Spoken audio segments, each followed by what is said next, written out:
fifth. But it was a disappointing end to a very promising fifth inning for Nashua. They had bases loaded with nobody out. And then a pop-up in the infield and a double play comebacker to the pitcher, to the catcher. Very deep to straightaway center.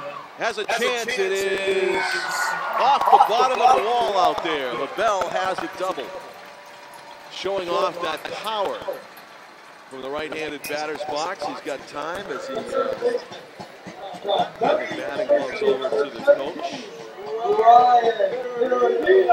Jake LaBelle.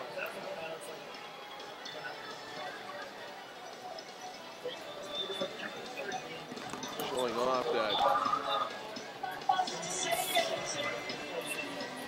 power stroke to the outer reaches of Holman Stadium straight away with a leadoff double. Front door curve for a strike. Mancini continues to work here in this ball game, working into the bottom of the sixth inning. He's given up 1 run on 6 hits.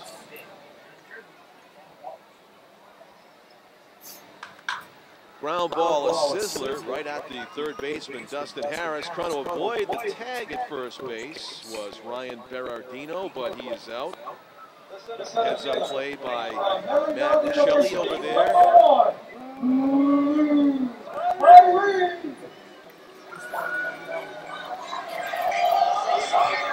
Luke Tyree batting for the third time tonight, 0 for 2 with a couple of ground outs. LaBelle at second base was forced to hold on the ground out to third. Berardino hit that ball very hard, but right at the third baseman. The first out of the inning. This game's going by. A little too fast. Yeah, just jinxed the... That's okay. I don't mind now. Gives me the ability to do, to help you out a little bit more. Yeah, that's true. Since I departed for 5 innings. Yeah, with things to talk about. Well, what did I tell you about Blue? And unfortunately, he's 17. Johnny just does not look confident. No, and the things that I heard in the stands, one of the things that I heard was that he was rated as a top 5 round pick in the draft, and took his name out. And I'll tell you, one of the reasons why is that he's a top 5 candidate because of his youth, baseball body and his youth. Right. He's got the pitcher's build. There's no question. Right, there's no doubt about it. He throws 90 plus. Johnny doesn't trust it. No. The lollipop, breaking ball, he couldn't get over. And these guys, as good hitters now, they can hit 91. The thing is you see the mechanics as he's trying to get the breaking ball over. He's basically trying to guide it. Yep.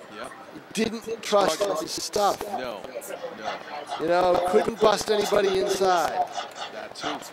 He's got. And the problem is that's ball 1, 3-1 now, or ball 2, 3-1 to Tyree.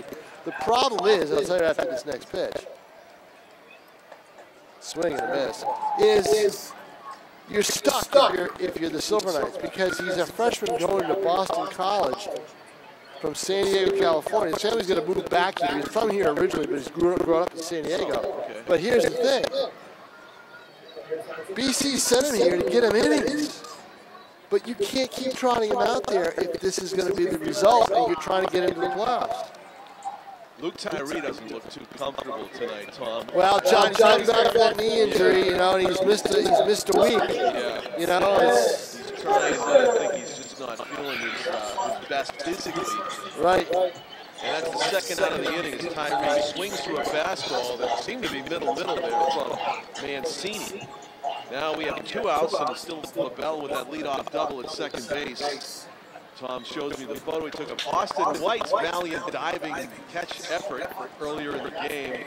That is the 3rd out of the inning, a ground ball out to end it. So Silver Knights leave a leadoff double at second, and they trail this one as we go to the top of the 7th. 7-1, the Bravehearts have control of this one. Should be a 2-1 game. You know, I mean, you know, Candiotti came in and he's going to give up a couple runs here and there, but he's not going to get shelled. You know, and they hit Julio hard. I mean, he was lucky to get out of first because of the defense and the catch.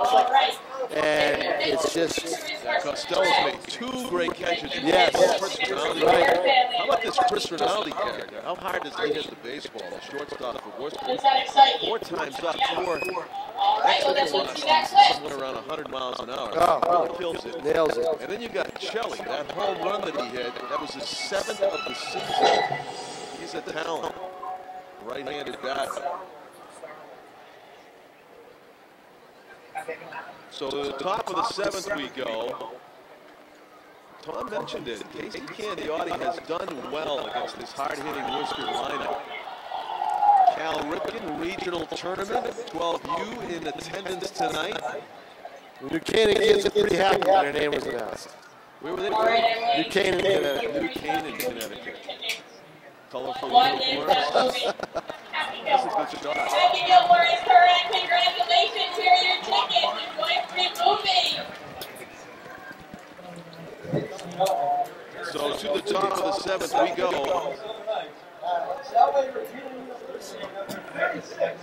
Andrew.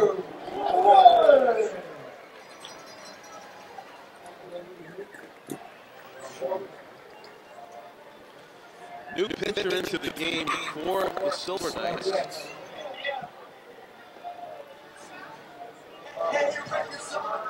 Andrew Roman, number 36, 6 feet tall, 170 pounds. He is not going to turn 20 until February of next year. He's from Holland, Massachusetts. Did you know there was a Holland, Massachusetts town? Is that right? Or is it? I thought I had heard at least once in my life, every one of the 350 communities that make up Massachusetts. That's a new one on me. Holland, Mass. Pitches for Salve Regina University. So the 19-year-old right-hander into the game for the Silver Knights.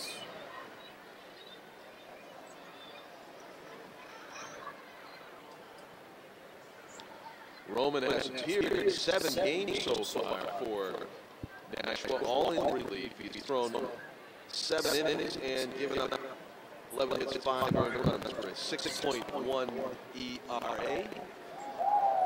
And he will be facing his first Bravehearts hitter in the person of Brett Koffel, who is 1-for-3. Pitch. Check swing foul. Kind of a self-defense effort there by Koffel, as that fastball was bearing in on him. 1 ball and 1 strike to the Bravehearts catcher. Facing Andrew Roman. He's got that crossfire delivery going. 2-1 is the count on Koffel.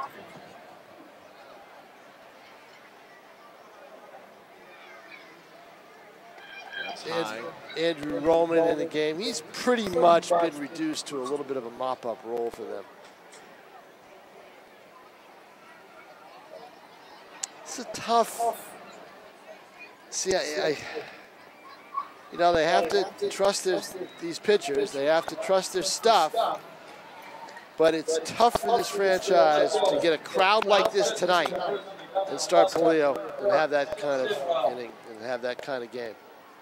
You know, unless they can really electrify the crowd with a big rally. Their bats don't seem to have that in them. But you see the difference between the incoming freshmen. One has command, mound presence. The other one, nothing of the kind. It's a big difference. And you would think the kid from California would have it. Yep. Yep. All of the above. Fastball in the outside corner. A leadoff walk for the Bravehearts here. They already enjoy being up to 7-1. Looking for more here in the top of the 7th inning with Kirk Sidwell up there. Kirk has Gone 2 for 3. His hardest hit ball was a deep fly to right, was his only out. White caught that. Here's Berardino trying to hunt down this pop-up, and he's able to catch it with those young eyes in the twilight. There is no such thing as an easy pop-up unless it's just off the end of the bat in this stadium, especially with this wind swirling tonight. Yeah, it is. I mean, the flag is lying to us. There's a little bit of a breeze going on here. Oh yeah, we can feel it in the press box. Yeah. Crowd tonight, 2,454. Wow, I feel like there's so many little kids around here, they might have missed some head counts. Because that's a good crowd, but I thought it was even bigger. 2,500, that's good, 2,400 plus here at Holman on a Friday fireworks night. July 13th. Filled up above us. Oh yeah. And the lines, they're still going. I mean, look at the line, down at right field. Oh, yeah, and it was just as long, even longer, and the concourse at home plate. Andrew Roman kicks and throws. It's foul tipped at the plate. That was at 88 on the radar gun from Roman. Upper 80s fastball. Catcher Barris took that off the face mask, I think, and it's a courtesy sort of an umpire timeout. Home plate up, asking if Joe is okay, and he's right back in there ready to work. 1-1 count on Paul Gazzo, designated hitter. High to right center, and Austin White's got a beat on it. Puts it away for out number 2. Now, you weren't here earlier this week. You missed 2 doubleheaders. I'm sure you're broken up about that. But there was a play in one of them in the second game where the outfielder, it was right around this time, completely, and I mean completely, lost sight of the ball. Not a sun play. He was just a dust play. Thumbs up. Yeah, ball up. He's looking, and the ball landed about 5 feet behind him. Wow. I mean, for the opposition, it was, they were playing North Shore. Yeah, I could see that happening. All he needs the right angle at the wrong time of night. Yep.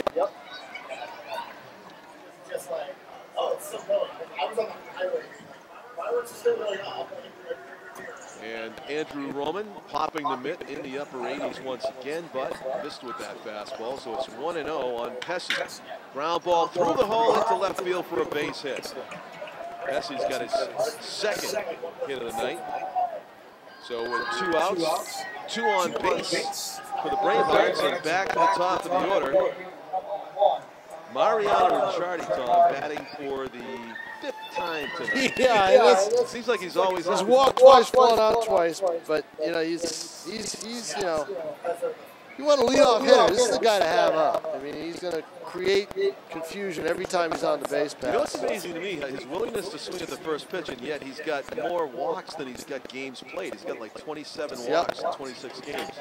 He takes that football outside. I mean, if I'm pitching to him, I just bust him inside. I really do. He's got that bat. He's got an active bat. He's going to try to swing. You handcuff him, you really take a little bit of the aggression out of him. Yeah, he's just daring you to do it. Right, exactly. And see, they're going away. No, that's not how you pitch this kid. Yeah. Inside. Let's see where this 2-0 pitch ends up from Andrew Roman. You got the feeling that Ricciardi's going to be swinging away here on 2-0. Oh, he doesn't get a chance. That's way outside. 3 balls and no strikes to the Bravehearts second baseman, Mariano Ricciardi.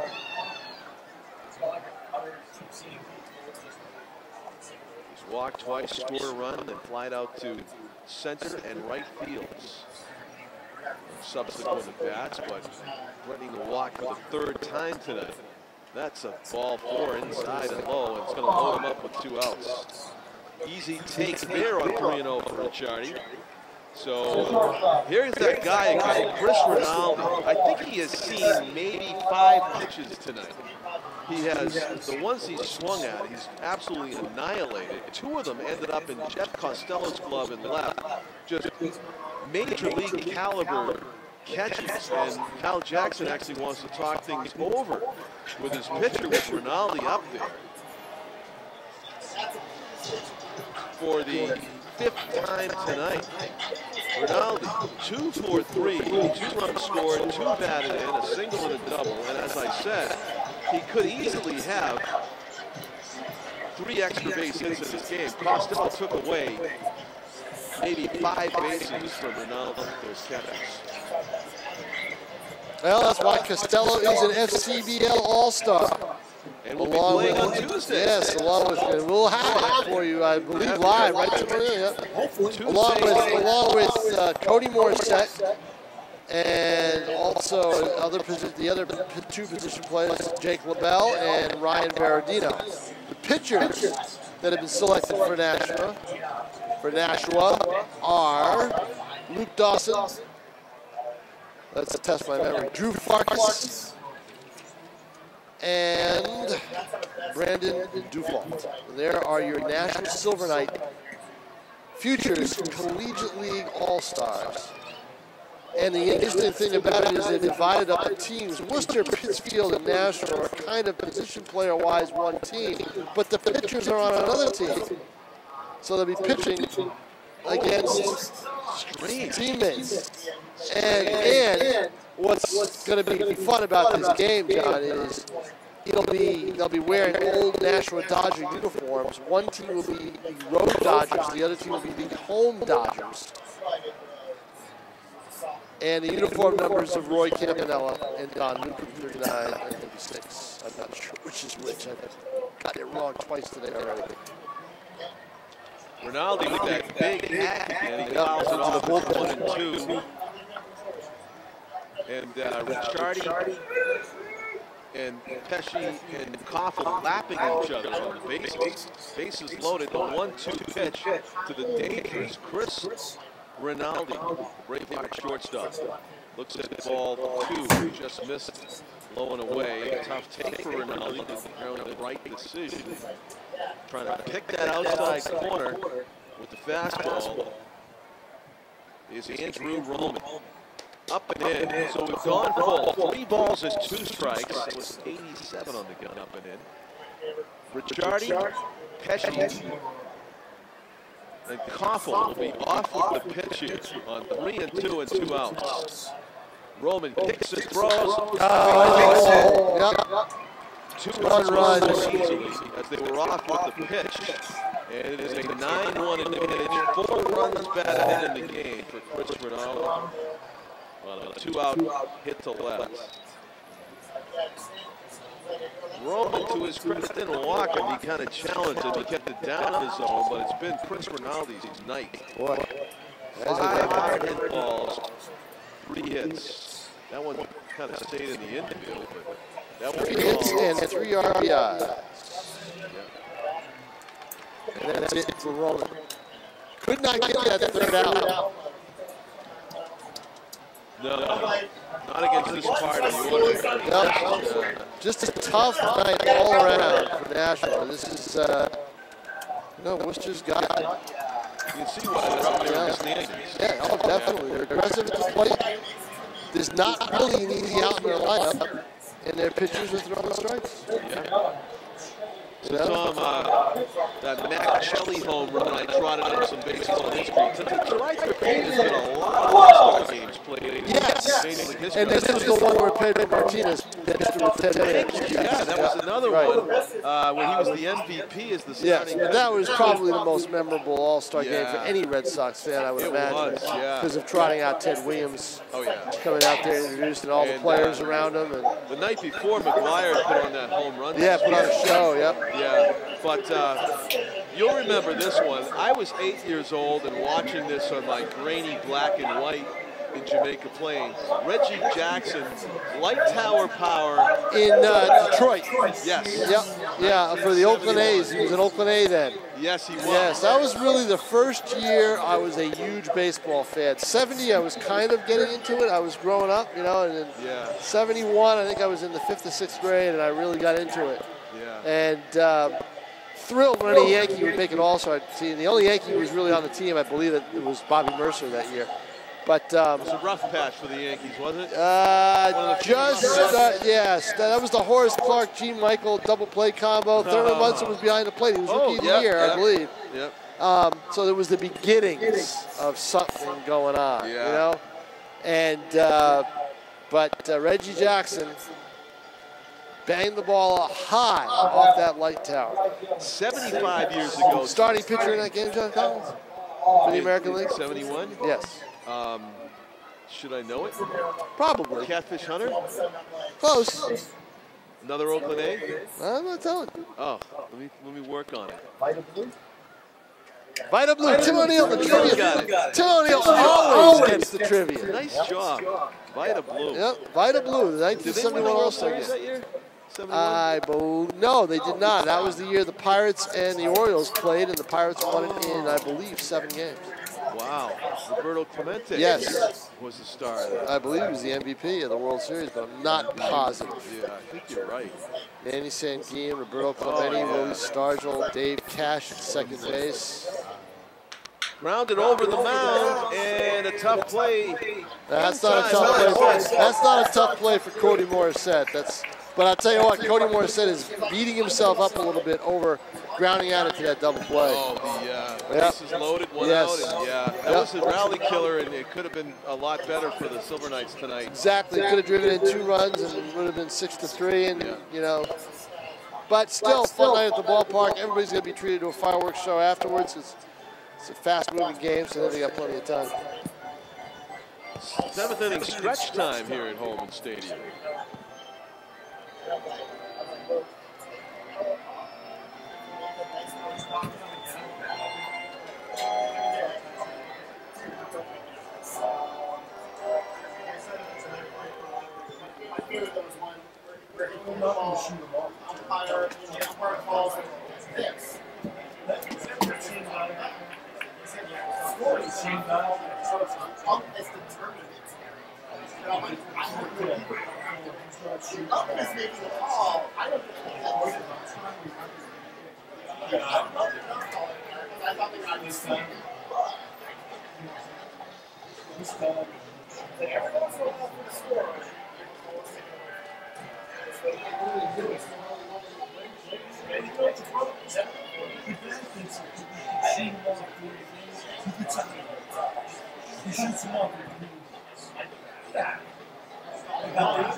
See who we have on the mound for Worcester. Number 46. I conveniently forgot my reading glasses tonight, so it's Bill Lucas. Yeah. 6 feet, 185 pounder from Fairfield, Connecticut. A lot of these players are from Connecticut for the Bravehearts. Oh, it's, you know, fairly close. He's a UConn-bound freshman. Another incoming freshman. They do have a kid from Holy Cross on the team, and that's where they play. Chris Ronaldo. Oh, Ronaldo's from Holy Cross. He plays there. Oh, that's right. How about that? They got a good one in Chris Ronaldo, that's for sure. No doubt about it.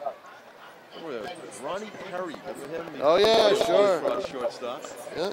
He was a basketball guard as well. Yeah. 0-1 is the count. In Albany, where I grew up, one of the cable stations, believe it or not, was Channel 27 in Worcester. Wow. Remember, did you work there? Actually, Tim O'Neill? I was in college, Yep. And I got to see it, and I got to watch it where I lived. I got that. I got that with the Rabbit Ears. I got it. It was on the cable. UHF antenna. It's on cable. Yeah. You know, I was in Albany. I wasn't going to get it otherwise. Yeah. No, I watched Holy Cross games a lot. Oh, right. Yep. In fact, I remember the announcer's voice. Very distinctive. Joe Converse, the catcher for the Silver Knights, batting for the third time tonight. Yeah, unfortunately, he's a good receiver, but the bat is not there. Fouls it off. He's popped up twice with men on base. Yeah.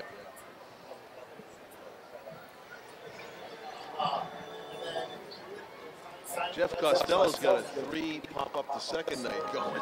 That's got to be so frustrating. Costello's average is going the other way. He's at 315, but going into the game, but he's been going down for a while. But he can get you a big hit here and there. Tell you what though, John, this team would be in really big trouble if they didn't have Jake LaBelle. Yeah. They really would. Been on board both times, walking a single. 75 years ago tonight, the first ever Major League All-Star game was played at night, 1943. Yeah, it was that. And another reason I like to bring it up, Bobby Doerr was the MVP. He hit a 3-run homer, go-ahead home run, game-winning home run. Where was it played? Oh, gee, I don't think I have it. Curious because it was the first one at night. Yeah, that's a great question. Let's see if I still have it here. I'll tell you what, though, the fans milling around. This is a big night here tonight. Yeah. When I heard what was going on here a couple of weeks ago, talking to the Cal Ripken people, when I heard that they were all going to be here and the whole bit, and they were going to have their skills competition here, and they were all going to draw the walk. Yep. And I said, oh, this is going to be a big one. They're going to have a big crowd. You know, they got good weather. Yeah. Although for me, for my taste, it's a little too cool for July. Temperature's gone down a little bit. But it's a, you know, one of the best nights of the year. Austin, and too bad the game is the way it is because they won't be here until Thursday night, July 26th. Other than the All-Star game. Right. White 1 for 3. Did you learn any more about the All-Star game? You were talking about the All-Star Home Run Derby. Is that still a thing? Yep, they'll have the Home Run Derby here. There's 4 players that are going to be competing in it. Is Chili one of them? I'm not sure. I've got to go back through my notes. Jake LaBelle is going to be one of them. Yeah.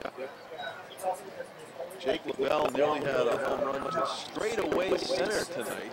Just to the right of straightaway center. It went out to the left the other day. It's 2-0 on White. That misses. And it's 3-0. Newly into the game, Will Lucas in danger of walking. 2 straight hitters. 1 out and 1 on. It's a 3-0 count on Austin White. Leadoff batter in the order for the Silver Knights. Like 2 4-pitch walks, that's going to precipitate a mound of catcher. Well, there's activity in the bullpen, so that's calming pitcher down, but also to maybe give the reliever some time to warm up because he's starting to throw a little harder down there, down the left field line.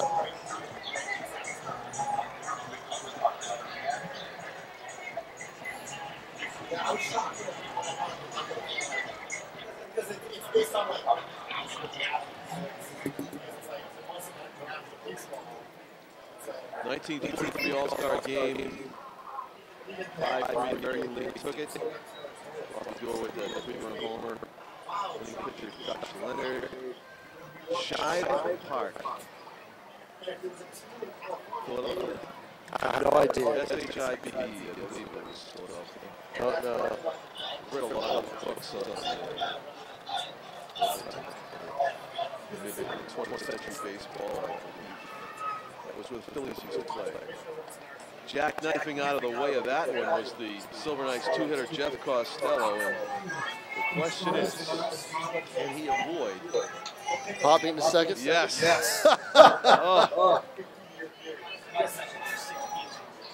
Ground ball, left side. He's got a chance. And a great play. Oh, really great play. Who really barely had control of it. Chris Rinaldi. Rinaldi is having a good night. Yeah, but he barely had that ball, but he makes He it. barely had it. And Makes it a Costello, fantastic of course, play. runs well. So he had to make a perfect throw on top of it, and he did.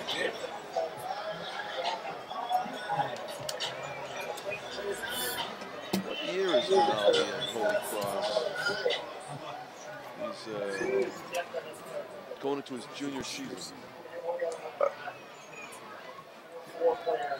I mean, he's a guy that Holy Cross is not. I think, what is it, Division 2 or 3? I'm not sure.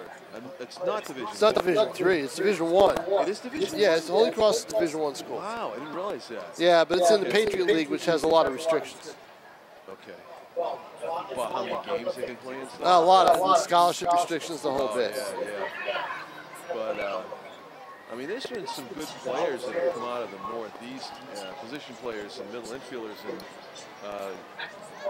I want to say Rinaldi hits the ball better than Mike Bordick. That was one guy I was thinking of. Bordick played for the University of Maine back in the early 80s. He had a great major league career. Rinaldi's got the tools. He really does. 2 balls and 2 strikes. Cody Morissette. What happened there? Timeout was called. The Bravehearts were on the way off the field, and they thought it was strike 3. Right. J.P. Pine wants to know what the heck just happened.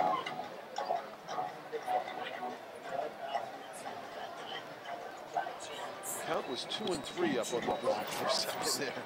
We'll go back to 3 and 2. 2 and 2. A little confusion here. Silver Knights have runners at second and third with 2 outs. They're going to change. They're going to say he's saying it to us like we're the scorekeepers.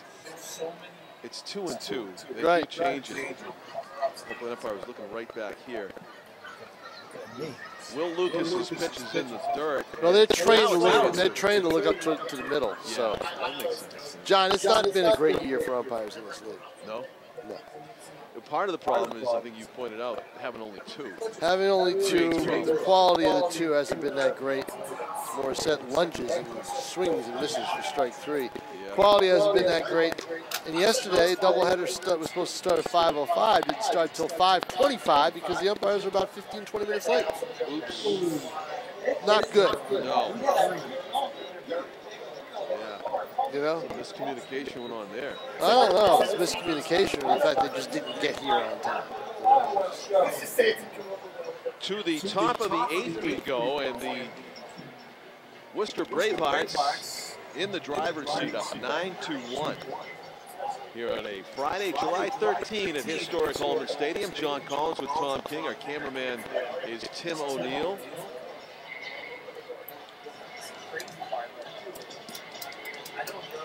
Are we streaming live still? We're streaming live, but definitely on TV live at Channel 99. I don't believe so.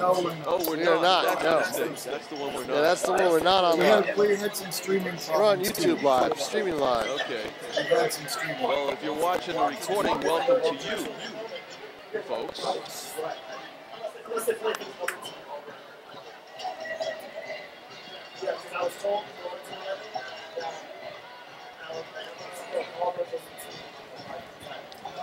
The Bravehearts due to send the heart of the order up there, 4, 5, 6 here in the top of the 8th inning. It will be Dustin Harris, Mac Shelley, the home run threat guy, and Brett Koffel, catcher for Worcester, due up. Shelley has a double and a home run so far tonight. He's on deck.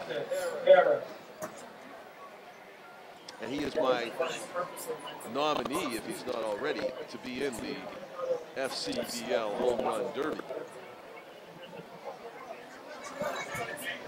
So there's Harris, who has got 3 hits, 3 for 4 tonight. He gets hit with that pitch. Not too happy about it as he throws the bat down. That was in the back of the right leg. He took that one.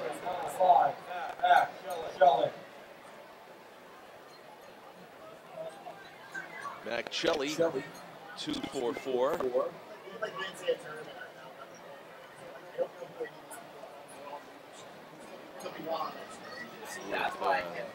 2 runs scored, 1 batted in on the home run, which he just lost into the pine trees in left center.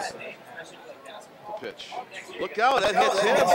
2 straight hit batters on the thighs. And the 4 and 5 hitters get hit. And in the same spot on the front leg for each the left-handed and the right-handed batters. And Kyle Jackson's coming out to the mound to talk to his pitcher.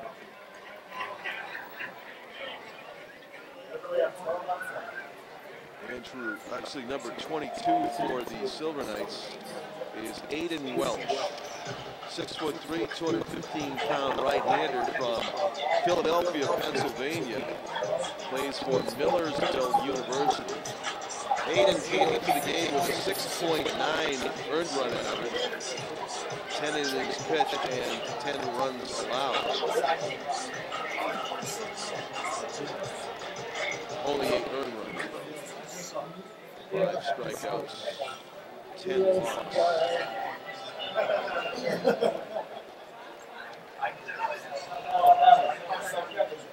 Welch had hit 5 batters in 10 innings work previous. Now that figure will be 7 batters in 10 innings. He's still looking for his first out here, and that just misses a batter. That was almost 3 in a row as Brett Koffel gets out of the way. So 2 hit batsmen, 2 on and nobody out here in the top of the 8th inning for the Bravehearts. And they're going to have to call on their nickname as they face Welch here with his hit by pitch wildness. That was inside off the plate, 2-0. So 4 pitches, and 4 pitches pretty much nowhere near the dish as the Silver Knights get a pitcher warming up hurriedly down in the right field bullpen. Welch fires that one right on the inside corner for a strike.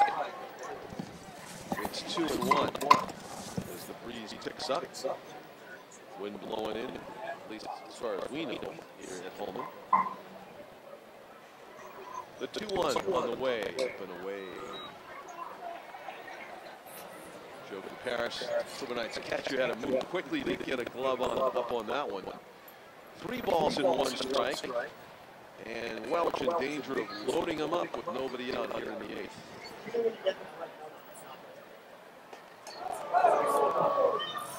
Dangerous pitch there up and in to Koffel. 2 hit batsman. And another batsman is avoided getting hit as he walks. And that will be all for Aiden Welch. A short outing here.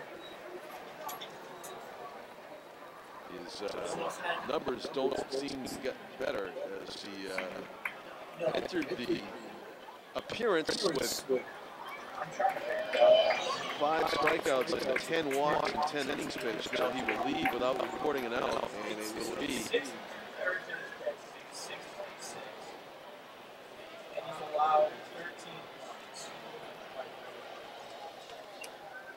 it will be 10 innings pitched, 11 walks, 5 strikeouts, and 7 hit batsmen.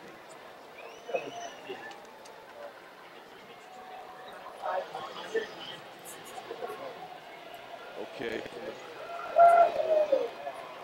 It's a new pitcher into the game for the Woodward Bravehearts. Silver Knights. Excuse me, the Silver Knights. That pie was throwing me. He's like, he's putting his He's waving at Can I wave back? I mean, Maybe, yeah. I think some of the announcements for the game announcers were the stadium. And, I should have just waved. I do know it was a pitching change. I saw it happen. So. Yeah. 29. Thank you. 29. So that is Floyd Norcross Jr., I believe.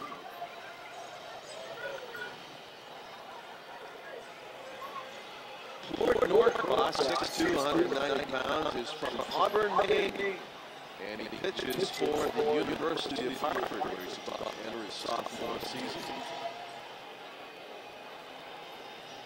Ford will turn 20 next April.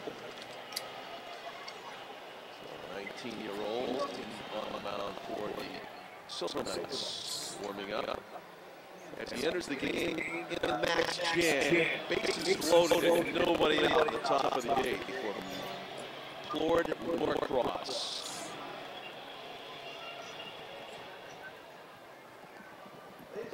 So,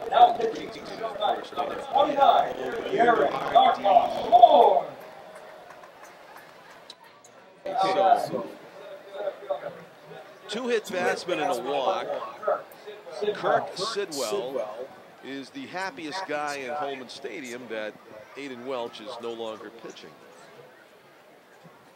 as he probably won't have to dodge bullets, but you never know. That said,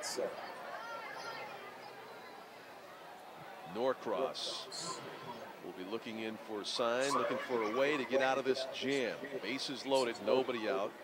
Worcester already leads it 9-1, looking for more here.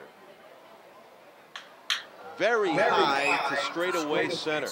Hardly having to move. Now he comes in a little bit. Tyree has it. Runner tags and will score easily. And a sacrifice fly on the first pitch he sees off the bat of Kirk Sidwell. 10-1. Dustin Harris tagged and scored from third base. The other runners stayed put. So first and second with 1 out, 1 run in, and here is Paul Gazzo. He's 0 for 4, the designated hitter for the Bravehearts, still looking for his first hit. The only member of the Worcester lineup that doesn't have at least 1 hit. Tips that one into the mitt. Some sort of a breaking ball or a cut fastball there from Plord Norcross.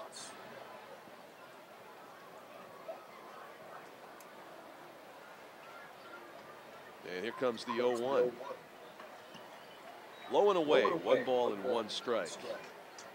2,400 plus in attendance on Friday, July 13 here at Holman Stadium to see the Silver Knights host the Worcester Bravehearts. Bravehearts entering the game in 2nd place in the Atlantic FCBL behind Martha's Vineyard. Martha's Vineyard, the Sharks making a bid for their first FCBL championship this season. Looking very strong to this point. 1-2 is the count on Paul Gazzo. The pitch. Line drive to center, base hit. They'll go station to station, will the Bravehearts, with 1 out. Runner at second base. Mac Chelly had to hold up a little bit to make sure the ball fell in front of the center fielder. So Gazzo is happy. He's 1 for 4 now as he's in the hit column as well. And the bases are reloaded. Joe Pesci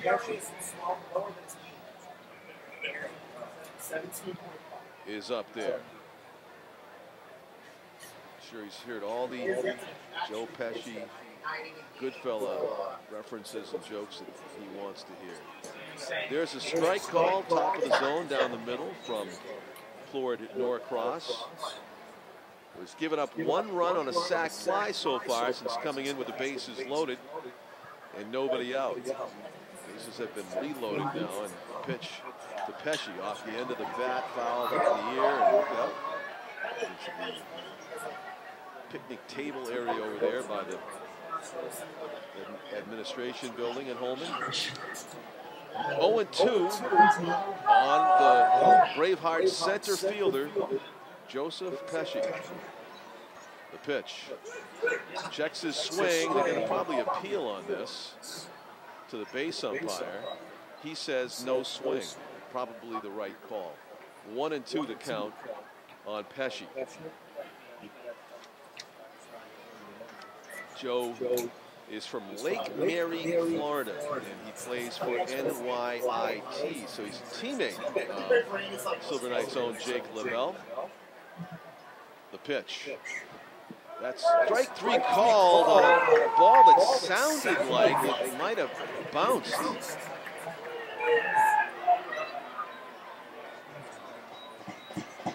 Hopefully the umpire's not taking any guff from Pesci, but I think he had a beef. It looked low, but not the best angle from up here, but he had that thumping quality where you think your catcher's glove is hitting the ground. So 2 outs, bases loaded, and Lord Norcross one batter away from getting out of this jam that he inherited from Aiden Welch. And here again, for the 6th time tonight, Mariano Ricciardi has been up and up and up at bat this evening. He has walked 3 times and flied out to the outfield a couple of times. Batting for the 6th time. The pitch, strike inside corner. 1-1 is the count. That's the fastball in that Tom King, Mr. Pitching Coach, was calling for earlier against Mariano. See if he can get out ahead of one of those as Ford goes back in there. He does, and he carves it back to the screen. So he jammed Ricciardi with that fastball. And it's 1-2 on the Bravehearts' second baseman, who has been a thorn tonight, despite not getting any base hits with those 3 walks. He had already 25 walks entering the game. The pitch is foul back, an emergency hack there. Fastball at the top of the zone, spoiled by Ricciardi. Good command on that fastball so far since entering the game for Plord Norcross.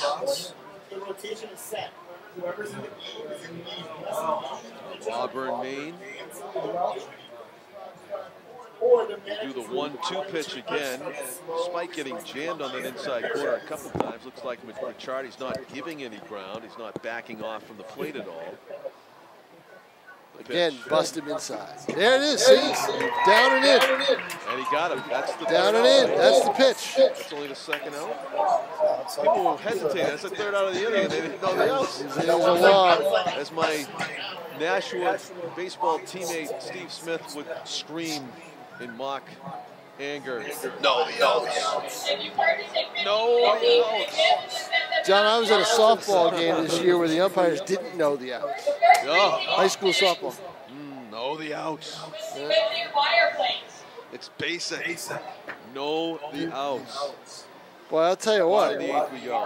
Know the time of year, too. This is not July. Come on. It's gone down. We're in the 60s. Are we in the 60s? Oh, it gotta be. Might be 68 degrees out right now. It was in the upper 80s today. It was. It's dropped at least 15 degrees. I don't like 73. that. Yep. We're all. Let's see what mine says. Mine says 72, young man. It's 1 degree warmer where I am. And actually, that was an hour ago, so let's update it. Let's refresh it. Up to 71 at this rate. 70. 70. 7-0. And it's not 7-0. Either that or it was a wind chill. See what I got. And those 2 winners to come swing in the first baseline and claim your prize, that would be great. I don't think I have the temperature on the front of mine right now. Got a new infielder. Oh, yeah? New infielder, new outfielder. Worcester's making wholesale substitutions here. It was 81 degrees at game time, according to my phone. I'm refreshing now. See what we get. Tell you what, the clock is ticking. It's 9:14. They got to get an inning and a half in a half an hour here, or an inning in. Yeah, inning and a half. It's 73 on my phone. I must be a less sensitive phone. Yeah, you must keep your phone warm somewhere. An incubator. Yeah. Jake LaBelle is up there. FCBL Home Run Derby participant. Nearly knocked one out of here to center field tonight. Let's see what he has in store. Of course, a guy like Jake doesn't like to lead innings off. He'd prefer to hit with guys on base. As we go to the bottom of the 8th, he looks at a ball low. Fastball at 82. From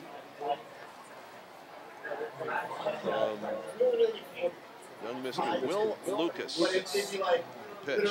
Misses with that one. A scoop job by catcher for Worcester. I don't know if it's still Brett Koffel or somebody else. Ball three. Three quick balls thrown by Will Lucas. Struggling a bit here to open the 8th inning. Silver Knights with Lavelle, Berardino, and Tyree due up as Lavelle taking all the way. Looks like strike one. 3 balls and 1 strike to the Silver Knights DH. Ball 4. Over the plate but down. So leadoff walk. Exactly what the Worcester manager JP Pine doesn't want his pitcher to do with a 10-1 lead in the 8th inning. What, team on a bus and out. Well, where are they going next, I wonder, do we know? Yeah, it's not in there. Tomorrow's games, no. For Worcester, I don't know where Worcester's going next. But I know where Nashville's going. They're making their final sojourn. To the Vineyard? To the Vineyard, I believe. First place. Yes, yes they are. Final sojourn to the Vineyard. And then a 6-game road trip after 4 days off. The All-Star break. You're right, they won't be back here until they play the Sharks on July 26th. On a Thursday night. Right. Pittsfield twice. Worcester once. Brockton once. Bristol once. And North Shore once. Ground ball, sharply fouled. 1 and 2 the count on Berardino, who's hit the ball hard a couple times tonight, but only has the 1 base hit to show for it. 1-4-3. Lavelle is not going to be stealing here down, unless they do defensive indifference, which they seem to be different instead of indifferent. Surprises me. I know, that's what I'm saying. He's full of really? fun. Why? That's defensive difference right there. Look out, behind the batter, and it clipped him? I guess it clipped him on a 1-2 pitch. Berardino takes it and must have hit his uniform jersey. If that hit him, then Darth Vader is going to make a movie right in front of us down here. Yeah? Did it hit him? Rick Montine says it hit him. If Rick Montine says it happened, it happened. What part of him did it get? What did it get? His belt? I don't know.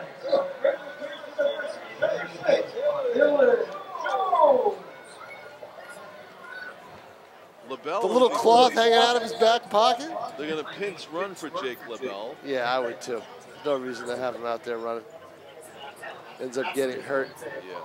Here's Luke Tyree, 0-for-3 tonight. First pitch swing, fouls it back. Got to get his timing back. Yeah. Which knee was it? Do you know? No, I don't. You, as a batter, you would prefer it to be your front knee. You could step gingerly, but you got to push off that back leg.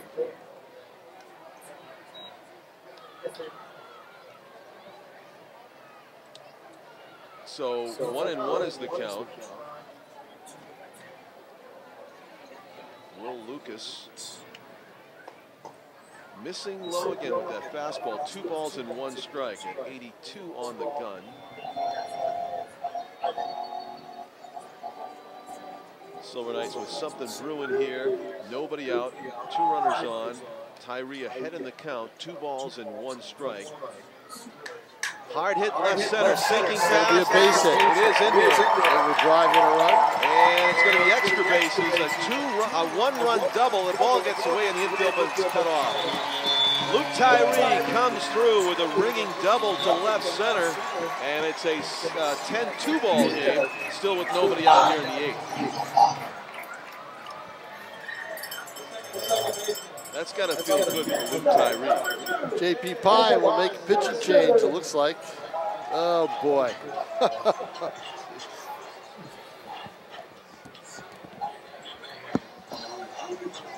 $9.20.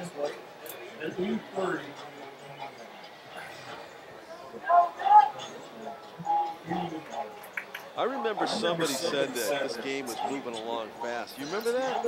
I do too. I'm racking my brain. It wasn't Reggie Jackson. It wasn't Bobby Dorr. Who else wasn't it? It wasn't Pedro Martinez. No. It wasn't me. It wasn't you. Someone who should know better. Someone who should know better. You know, the king, LeBron James, he's moving again. He's gone from Cleveland to Miami, back to Cleveland. Now he's going to L.A. But there's one king that will never leave his hometown. That's Tom King. He's off mic right now. I can't hear any of this. As I lambaste him for chasing us by saying the game was moving along quickly. Lambaste, lambaste, lambaste. Are your ears ringing over there? Because we're talking about the jinx that you put on the fast-moving game. Yeah, no kidding. But you know what? Yes. Don't tell Rick Montine I did that, because he's not happy right now, because he's got a fireworks show to put on in this. So sorry. So that's not going to happen again. So that's not going to happen again. I guess we can explain what that was. Well, the loophole was they shut the clock off, but the loophole was they thought that they could start it and continue it. Can't do that. So during a pitching change. So basically they have to start them before 10 o'clock, they were told. And it's continuum. Right, and you know, 6:45 starts aren't going to do it anymore. Because this is one of those years where this league's quality of play, see, this is one of those years, Rick, where this league's quality of play is down. And you get quality of play down, you get time up. Length of game goes up. And that's what happens. Or else you can just say the hitting is too good. But yeah. Well, no, I think it's hit batsmen, you know. It's like, a lot of walks, a lot of hit batsmen, a lot of, you know, errors, a lot of, you know, it's not a very good year for this league in terms of talent. And the scary thing is it's only 7 teams, and they've got to go to 8 next year. They've got to get an even number of teams, so the schedule has balance. Any prospects? I don't know. I know Bristol would love to get a team in Connecticut, another team in Connecticut, to help make it close. Nick Biddison steps in against the new pitcher for the Bravehearts. Looks like number 12. Oh, my goodness. Gotta be kidding. Tyler Patane, P-A-T-A-N-E. Tyler is is he another player from, he's from Rocky Point, Lake Grove, New York. Sorry, Lake Grove, New York. Pitches for St. Thomas Aquinas. And I'm the one who forgot my reading glasses. No. Got to line them up here. You got some, right? Yeah. Let me see. Yeah, see. I'm sure they'll work for you. Oh, golden. You're not going anywhere after the game. What?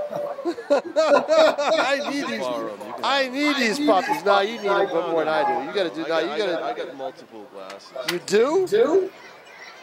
You got multiple reading glasses? Yeah. All right. Oh, the first is in time. Just barely. And you know what, John? I thought that ball was going to sail down the line. Didn't you? I did.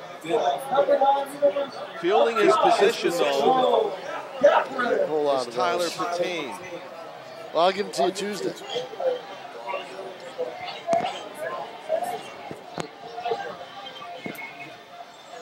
Do you have more? I do. You do? I do. That works? Yeah, I'm serious. All right.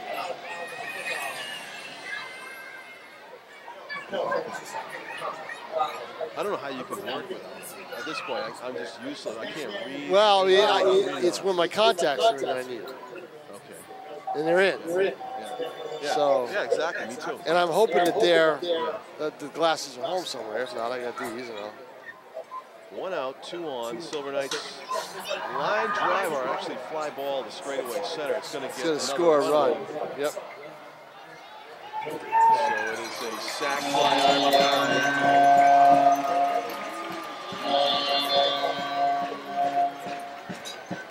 10-3 is the score.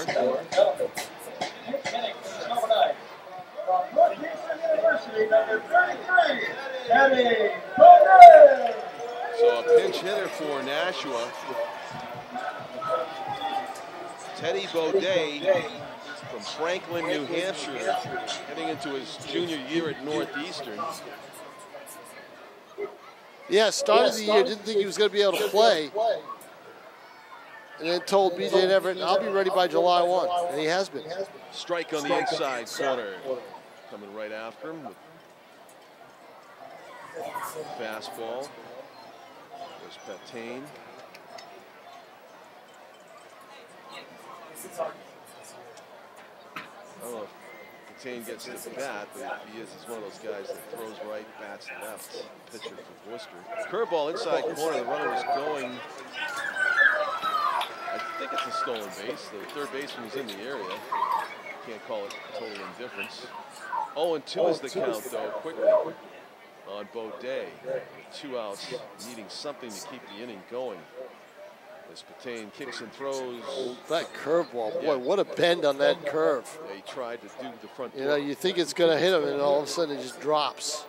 Yeah, you got to bravely stand in there as a right-handed batter sometimes. It can also get you a hit if it backs up or if it's a fastball. Pitch misses the outside corner. It's a dart, but... Yeah, but look at the mechanics, John. His body takes him all the way to the first base line, and that pitch was pushed to the outer part of the plate by his motion. Yanked, yep. Patain is one of those guys who lines up on the extreme first base side of the rubber. Pitch is... Look out! Whoa, look out with the bat. Wow. It hit nobody, fortunately. And he struck out. He swung and missed. It was a strikeout. Wow. Haven't seen that before. So Teddy Beaudet goes down swinging in his pinch hitting appearance to retrieve the bat. So the Silver Knights leave a runner at third. They did score a run, actually 2 runs in that inning. And the score is 10-3 as we go to the top of the ninth here at Holman.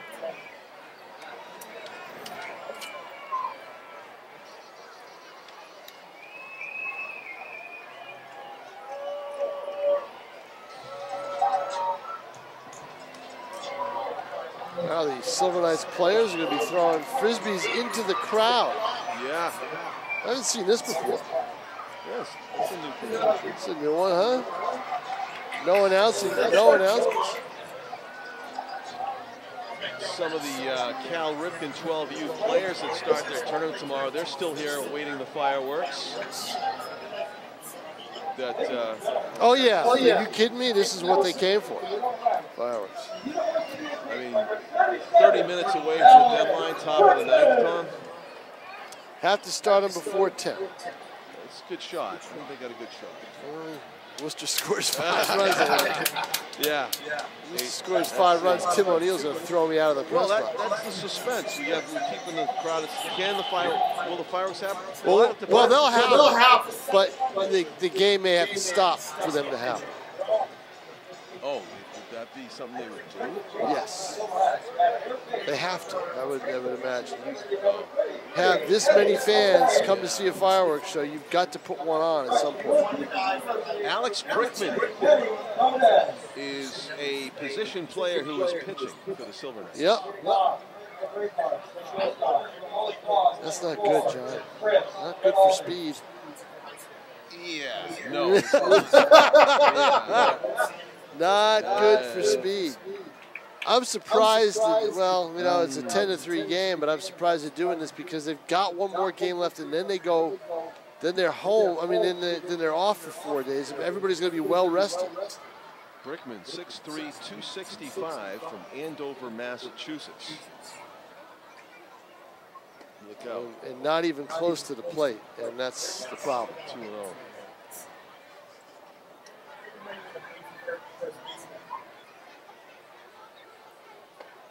Guides it over. It's a strike. Is this Rinaldi?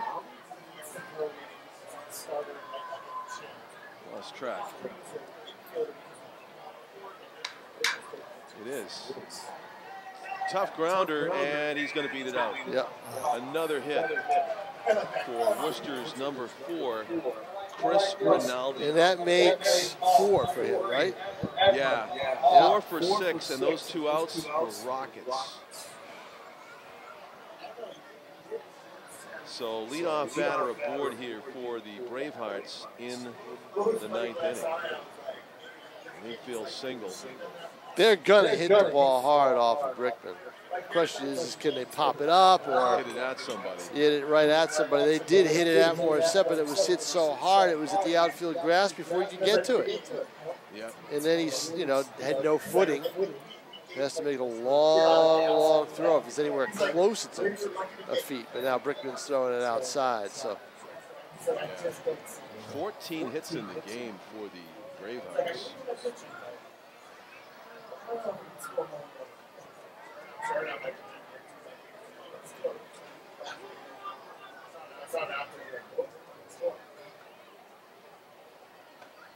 Inside. They didn't even get a mercy strike there.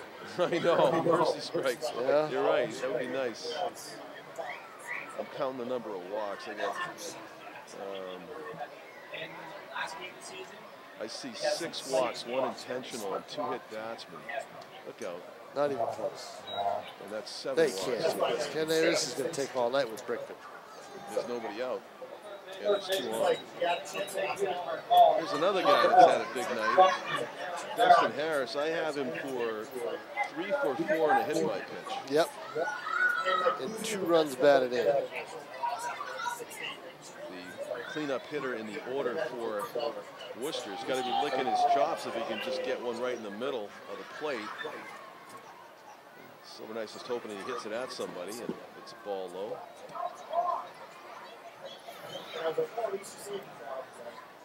Alex Brickman.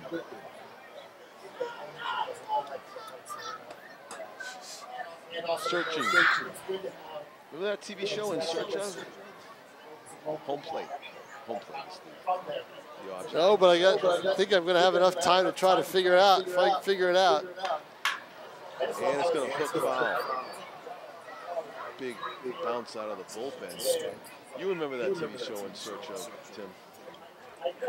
Oh, wasn't there famous host? Leonard Nimoy. Leonard Nimoy, yes. Yes, that's right. I remember that. The late Leonard Nimoy. Yeah. Who went to Boston schools. Oh, jeez. This is killing me. Yeah, I guess I was the jinxer this time. Yeah, they're putting somebody out there to pitch. Yeah. I said, hey. I think it's going to be Cam Cruz. Top of the 9th. That one's going to stay fair inside the line. And running for a 3, it looks like. No, he's going to stop there. It's a double, a run-scoring double, as Rinaldi scores ahead of the 4th hit of the game for Dustin Harris. I think that brought up a little bit of chalk. It was like a couple inches fair. And it's an 11-3 advantage for Worcester. Mac Shelley's out of the game. Is this a pinch hitter? Or is that Shelley? Yeah. He's a pinch hitter. And John Hanson fouls it back. 0-2. Brickman throwing strikes suddenly. John Hanson, 6 feet, 200 pounds, from Cherry Hill, New Jersey. Where's Mike Trout from? I don't know where he's from. Somewhere in New Jersey, isn't it? Is he an Eastern kid? Yeah, I thought it might be Cherry Hill or something like that. He's in New Jersey. Yeah. The best player in baseball right now being wasted. Yeah. As a Although, Los you know, Red Angeles Sox Angels. fans will say Mookie Betts, but No, Mookie, well, I don't think Trout's.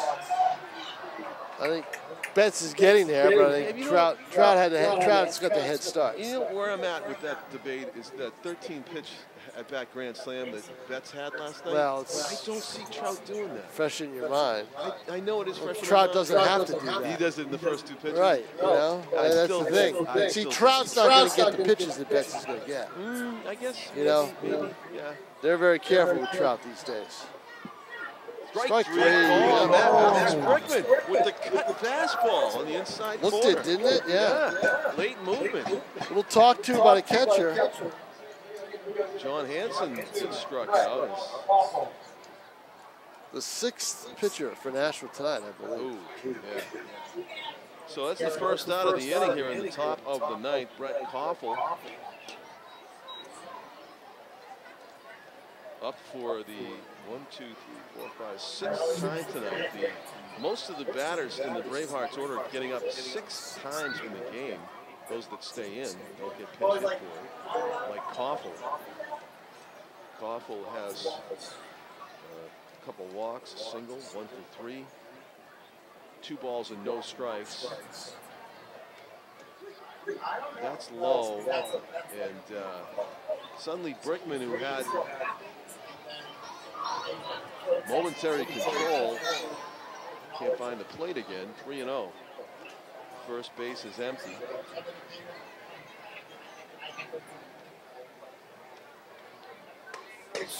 Sorry? What? No mercy? Not even. I don't think that needed to be. Oh, that's awful. You know, that was a borderline strike. If you're in a situation like this in this game, you got to call that. It certainly didn't look high enough to be a ball, and then it did look like it caught the corner. So I don't know. It's a walk. Not that Brickman would have thrown 2 more strikes after that, because it would have been 3-1, but. Here is Sidwell.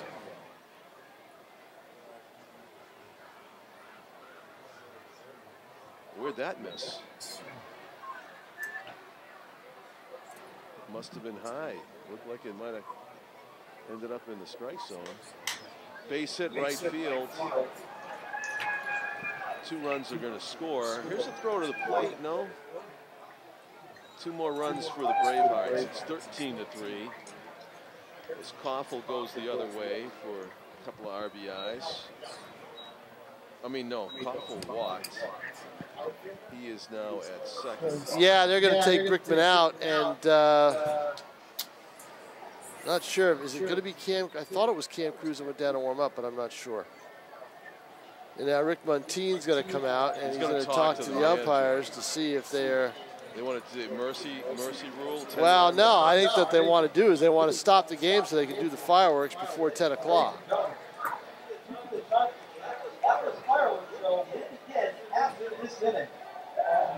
After this half inning. That could still be a half hour. Well, it depends on who they bring in here. I'm not sure who we've got. I'm going to see my fireworks show then, huh? Forced to see the fireworks show. 30. 30's pitcher. 30. Is it Cruz? Is it Cruz? Yeah, if it's Cruz, then it will be out of here pretty quickly. Really? Yeah.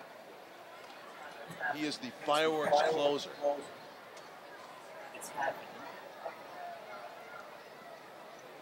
In a 13-3 game. Tom, I have Dan Shaw. Oh, Shaw? Not 30? Let's see. Is Cruz on the roster? Yeah, that's right. Let's see. Well, Tim said Cruz, so I went with what Tim said. 30. Yeah. 30. No, Cruz is 7. Shaw. Dan Shaw has a 5.6 ERA and 11 games. Yeah, and his arm's got to be falling off. He's pitched just about every game I've seen. Yeah. And I've seen all the ones here.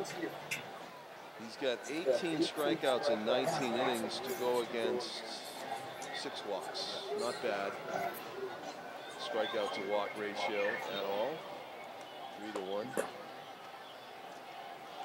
Going right over the top. 81. And he will be facing the Bravehearts DH Paul Gazzo with 1 out here in the 9th. Bravehearts have runners at first and third with 1 out, and here's Gazzo, who is 1 for 5. Got that 1 hit his last time up. And 13 runs on 16 hits for the Bravehearts. And Shaw kicks and throws. First pitch swinging.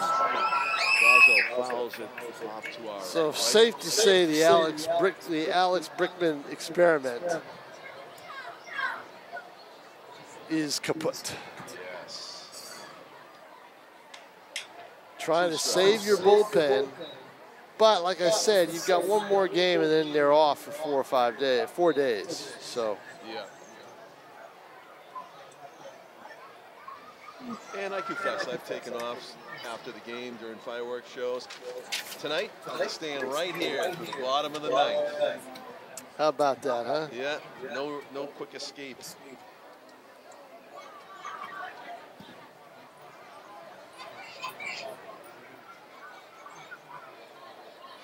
Dan Shaw takes some throws. Look out. What was that? That did not seem like a UFO. There's a curveball that slipped out of his fingers. It definitely slipped. That ball was just floating in the air.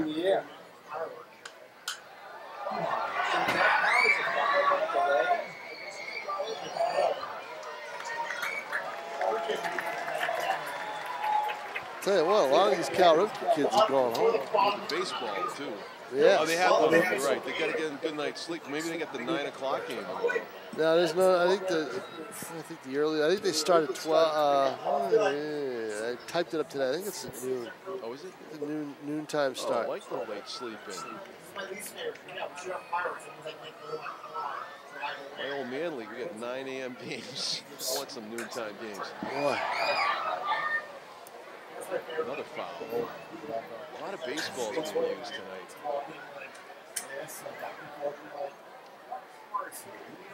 3-2 count. All right, Pete Johnson's in for an editing treat with this one, isn't he? Foul straight back. Monster editing job. Or is he? Or is that your job, Tim? No, that's him. That's him? Yeah, because he's away. So that's what I was wondering. So. Yeah, he was, wasn't he was he at Camden Yards? Yeah, he's in Maryland, yeah. Yeah. I thought he had a hotel room looking over the ballpark. Yeah, I've had that. The Hilton? Yeah. In the dirt, a walk. Not what. This is not going well. No, Paul Gazzo was. Oh, see, I told you this is the inning that was going to be the problem. It's, I mean, we're promised fireworks after the half inning, but it's only 1 out, and we're 15 minutes away from the danger mark here. Hey, 1 pitch, double play, right? Well, Rick Montine is he's down along the dugout. He's in the field of play. Is he? Yes, well, he's with oh, there he the is. Brain Trust. Yeah. Yeah. EJ Everett, He's stressed. Kyle Jackson. Oh, he's definitely stressed. There's no question about it. Big swing and a miss by Pesci. Sure, he wasn't too thrilled when he saw Brickman go out there to start the inning. No. Neither were you, for that matter. I got a deadline too, you know. I mean, this could be 2. It's going to be 2. 1. Well, that's all they're going to get. Pretty good speed down the line, Gazzo. Fielder's choice. Oh boy. Baseball be very bad to him tonight. Yeah, and Kyle Jackson coming to the mound. Oh no. That's why they are going to stop the game. With 2 outs in the top of the ninth. Yeah. For the lights to come back on. And I guess. Well, no, you know what? They don't turn the lights off. You know, we just couldn't bear to watch Mariano Ricciardi bat for the 7th time tonight. 7th time in 9 innings. So they will stop the game to do the fireworks show. So sit back, everybody at home. Enjoy some fireworks. You pick it up, Tim? Through the magic of editing, we're going to skip past the fireworks. That's Stay right. with us, and we'll see what Mariano Exactly. does in at-bat number 7. Fireworks show countdown begins. 10, 9, 8, 7, 6, After he gets down to 0, he starts the countdown. 4, 3, 2, 1.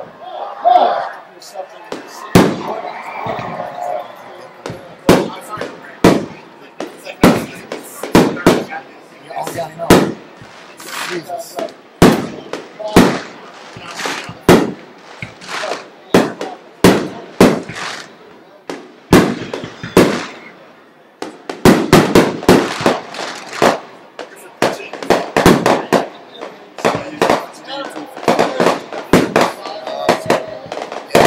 I'm probably going to hand it.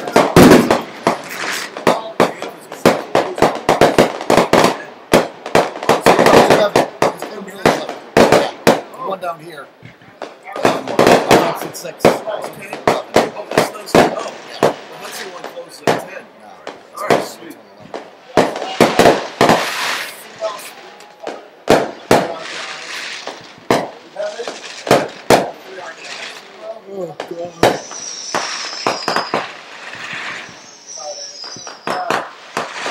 Oh, this is so much fun. Yeah, that would be take too long. It is. 20 minutes or a half hour. I told you. They have to.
I would love it if JP walked up to the umpire and being like, just walks away.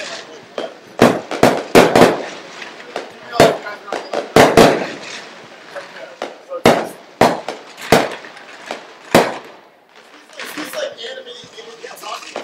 I'm saying, JP talks for 25 minutes. It's like animating. I'm sure it's, you know, like the way he's talking.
Now we gotta let them all warm up.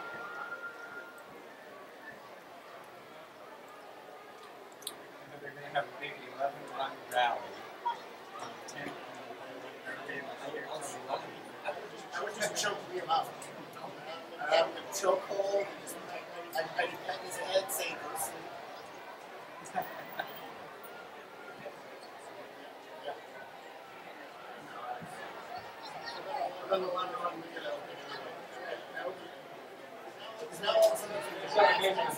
And so the Nashua Silver Knights deliver on their entertainment promise once again. They get the fireworks in well before 10 o'clock, but not before the game ends in a new twist here in Holman Stadium history.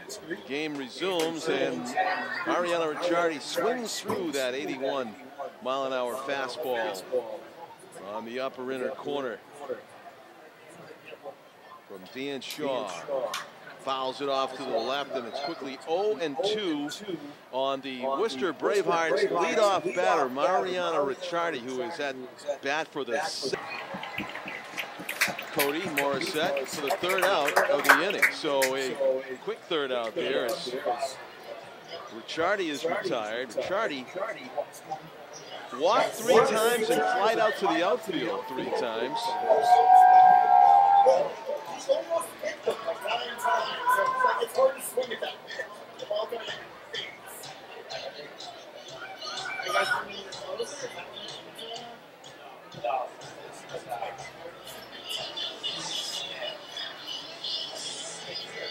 1, 2, 3, 4, 5, 6. 7 times Ricciardi came up. So new pitcher into the game for the Bravehearts here in the bottom of the 9th. Keith Scales, 6'4", from Upper Marlboro, Maryland, pitches for WPI. He's entering his junior season. Scales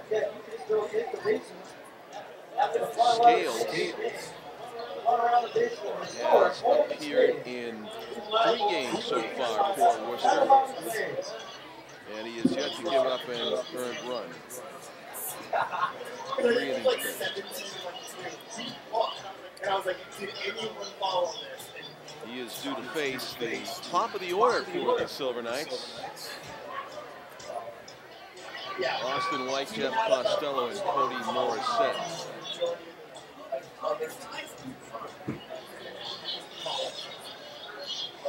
It's still, is that sulfur that you can smell from the fireworks? It's kind of drifting this way. The breeze is heading this way all night, so it smells like a fireworks night here at Holman Stadium.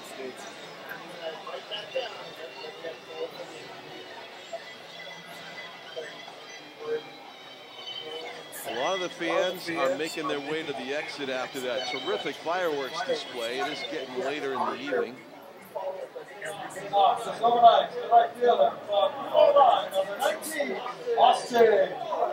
Austin White, leadoff batter, and the Silver Knights order draws leadoff duty here in the 9th.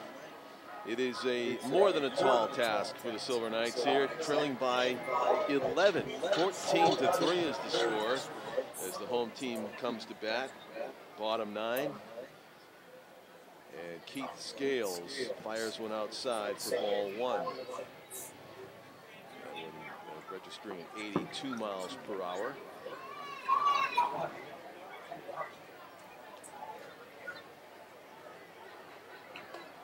Kind of slings it. He just has almost like he's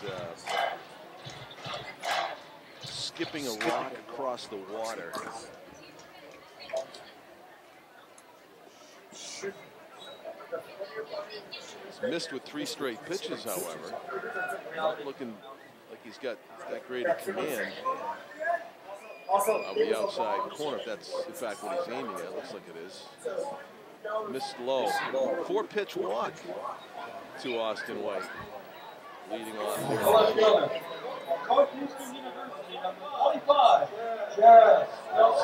Jeff Costello popped up to the second baseman, his first, second, and third times up tonight.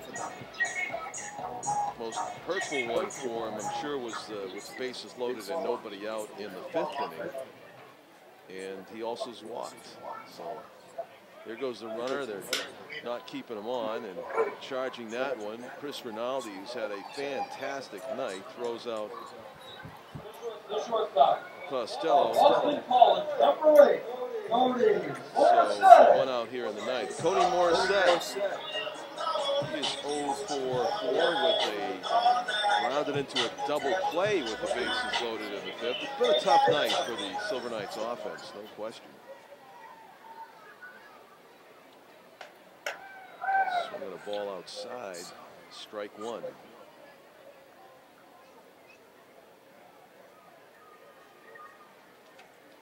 Keith Scales, the right-handed pitcher, assigned to close this one out. Somehow, Cody Morissette swung through that fastball. Almost looked like he was ahead of it at 84. The 0-2 pitch is on the way. Strike three swinging upper and away. I'm not sure if any of those pitches were actually in the strike zone to Cody Morissette. Second. 2 outs in the ninth, and Jake LaBelle's spot in the order being occupied by pinch hitter Dylan Jones. First pitch swing, grounds it to Ricciardi at second, throws to first in time for the out that ends the ball game. Worcester takes it 14-3. 14-3, out hitting Nashville 16-7. Just not that kind of a night for the Silver Knights. And yeah, I have the enviable task of talking to the manager. But basically, the conversation is going to be about one kid, and it's going to be about what do they do, and what do you see? And Leo, yeah, the Boston College-bound freshman, teammates of the starting pitcher tonight, Joe Mancini. Future teammate. Future teammate. At whose ERA is now 17.5. Yikes. Yeah. So. Yeah, it's a project for Boston College. It's a project for the Silver Knights. And for the Silver Knights. He'll be 18 by the time next time I see you, I believe, which will be Tuesday night for the All-Star game. Tuesday night All-Star game. That's Tom King. I'm John Collins, thanking our MVP, our cameraman Tim O'Neill, for his fine work tonight, and thanking you for watching. 14-3, the Worcester Bravehearts take it on July 13 of 2018 on a fireworks Star Wars night here at Holman Stadium. Good night, everybody. It would be better than it was the first year. So, because at least we won't know.